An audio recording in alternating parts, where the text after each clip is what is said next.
Guys, ആദ്യം തന്നെ പറയട്ടെ, ഇതെൻ്റെ ഒരു പരീക്ഷണം മാത്രമാണ് കേട്ടോ.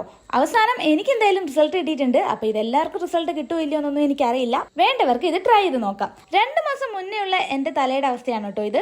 നല്ല രീതിയിൽ താരനും ഉണ്ടായിരുന്നു, അതുപോലെ തന്നെ മുടികൊഴിച്ചിലും ഉണ്ടായിരുന്നു കേട്ടോ. അങ്ങനെ കുറച്ചധികം തന്നെ പാടുപെട്ടിട്ടാണ് ഈ ഒരു അവസ്ഥയിലേക്ക് ഞാൻ കൊണ്ടുവന്ന് എത്തിച്ചത്. എങ്കിലും അത് പൂർണ്ണമായിട്ട് മാറിയെന്ന് പറയാനും പറ്റത്തില്ല. പഴയതിൽ നിന്ന് മുടികൊഴിച്ചിലിന് നല്ല വ്യത്യാസമുണ്ട്, അതുപോലെ തന്നെ സ്കാൽപ്പില് അത്ര താരനും ഇല്ല കേട്ടോ ഇപ്പോ. അപ്പൊ ഞാൻ എന്തൊക്കെയാ ചെയ്തതെന്ന് നിങ്ങൾക്ക് കൂടി ഒന്ന് പറഞ്ഞു തരാം. കല്യാണത്തിന്റെ ടൈമിൽ അത്യാവശ്യം കെമിക്കലൊക്കെ ഞാൻ തലയിൽ യൂസ് ചെയ്തിട്ടുണ്ടായിരുന്നു. അതിന്റെ ആഫ്റ്റർ എഫക്റ്റ് ആണോ എന്ന് നല്ല ഡൗട്ട് ഉണ്ട്. ഓരോ ആഴ്ചയിലും ഓരോരോ പാക്കാണ് കേട്ടോ ഞാൻ ഇട്ട് കൊടുത്തോണ്ടിരുന്നത്. അതിൽ ഏറ്റവും യൂസ്ഫുൾ ആയിട്ട് തോന്നിയത് ഈ ഒരു കറ്റാർവാഴയാണ് കേട്ടോ. ഈ കറ്റാർവാഴ നന്നായിട്ട് എന്നെ ഹെൽപ്പ് ചെയ്തു കേട്ടോ താരൻ പോകാൻ വേണ്ടിയിട്ട്. വീട്ടിലുണ്ടായിരുന്നു കറ്റാർവാഴപ്പോള. അപ്പൊ അതെടുത്തു നേരത്തെ തന്നെ അതിന്റെ സൈഡ് ഒന്ന് ചെത്തി വെച്ചിട്ടുണ്ടായിരുന്നു. അപ്പൊ ആ യെല്ലോ കളറ് ലിക്വിഡ് അങ്ങ് പോയിട്ടുണ്ട്. അത് കഴിഞ്ഞിട്ട് ഞാൻ ചീപ്പ് വെച്ചാണ് കേട്ടോ ഇത് ഇങ്ങനെ ചീകി എടുത്തത്. ജെല്ല് മാത്രമായിട്ട് നമുക്ക് അങ്ങനെ കിട്ടും.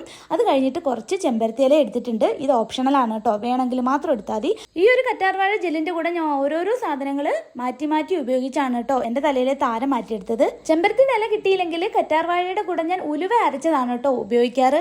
ഇന്നെന്തായാലും എനിക്ക് ചെമ്പരത്തിയുടെ ഇല കിട്ടിയിട്ടുണ്ടായിരുന്നു. ആവശ്യം പോലെ ഉള്ളതുകൊണ്ട് ഞാൻ പിന്നെ ഇന്ന് അതെടുക്കാന്ന് കരുതി. അപ്പൊ ഞാൻ കല്ലയിലിട്ട് ഉരച്ചിട്ട് അതിന്റെ ആ ഒരു താളി മാത്രമായിട്ട് എടുക്കുന്നുണ്ട്. ഇത് രണ്ടും കൂടെ നന്നായിട്ട് മിക്സ് ചെയ്തിട്ട് ഞാൻ തലയിലേക്ക് തേച്ചു കൊടുക്കാറാണ് കേട്ടോ പതിവ്. ഈ ഒരു മിക്സ് അപ്ലൈ ചെയ്തതിന് മുന്നേ ആയിട്ട് തന്നെ ഞാൻ നമ്മുടെ ഹെയർ ഓയിൽ തേച്ചു കൊടുത്തിട്ടുണ്ടായിരുന്നു കേട്ടോ. ഒരു അരമണിക്കൂർ ശേഷമാണ് പിന്നെ ഞാൻ ഇത് തേച്ചു കൊടുത്തത്. ഒരു 20 മിനിറ്റ് ഒക്കെ ഞാൻ ഇത് തലയിൽ വെക്കാറുള്ളൂ. അതിനുശേഷം ഞാനിത് വാഷ് ചെയ്ത് കളയും കേട്ടോ. ഷാമ്പൂ സോപ്പ് ഒന്നും യൂസ് ചെയ്യുന്നില്ല, അല്ലാണ്ട് തന്നെയാണ് കേട്ടോ നമ്മൾ വാഷ് ചെയ്ത് കൊടുക്കുന്നത്.